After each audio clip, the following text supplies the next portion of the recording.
Wonderful morning.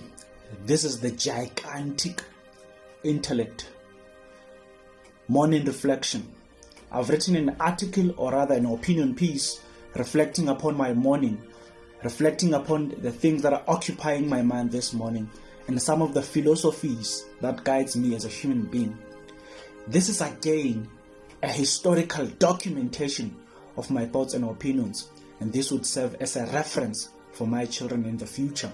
And these documentations of my thoughts, these archives are going to worth billions, beyond billions of friends in the next coming future. The title of this article is Morning Reflection, dated the 9th of October 2023. Fundamentally, it was written on the 9th of October 2023. From my earliest age, I had always been annoyed, irritated, and disgusted by the concept of hedonism. By the concept of hedonism, I loathe the idea that mankind has been reduced to clods who are merely obsessed about being happy and live all their lives in quest of happiness. Every weekend, men gather in various taverns and consume alcohol in excess. The chief aim of all this is to be happy.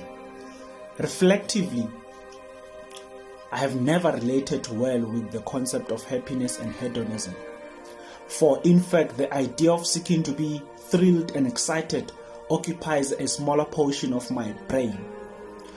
Albeit the reality of my psychological condition, I never had the intellectual bravery and courage to publicly articulate this psychological status quo.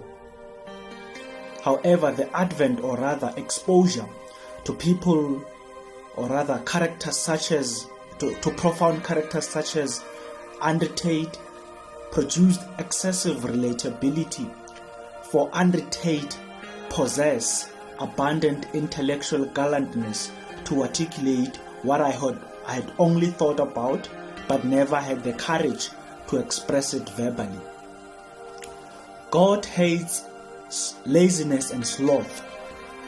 Hence, if you are indolent and driven by inertia, you are under the category of people who are despised by the omnipotent. These sentiments were expressed by Andrew Tate, and I draw great solace and relatability from them. Men were naturally created for struggle and suffering. Hence, men ought not to spend their time reflecting upon how happy they are. In fact, feeling unhappy is an indication that you have not suffered, struggled, and worked hard enough. For if that was the case, you would be confronted by abundant emotions of the very same happiness you claim to be in pursuit of. Fundamentally, happiness is the byproduct of excessive hard work, suffering, and struggle. Harvesting belongs to the planters. My utterances are mostly directed to men. We men are very useless recently. We have forgotten the foundational teachings of our ancestors. As per the teachings of our ancestors and God,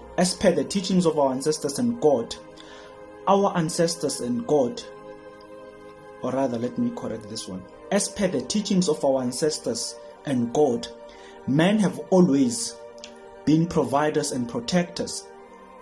That is the meaningful task that we owe our existence or creation to.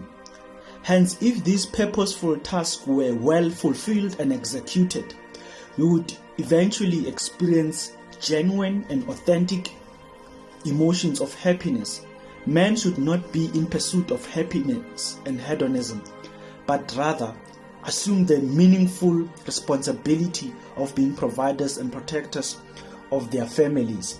For happiness is the byproduct, or rather end goal, of taking responsibility for your duties as a man. The reason we are unlucky as men is mainly due to our slothfulness and laziness. God is not happy with us as men. Know thyself and remember your ancestors.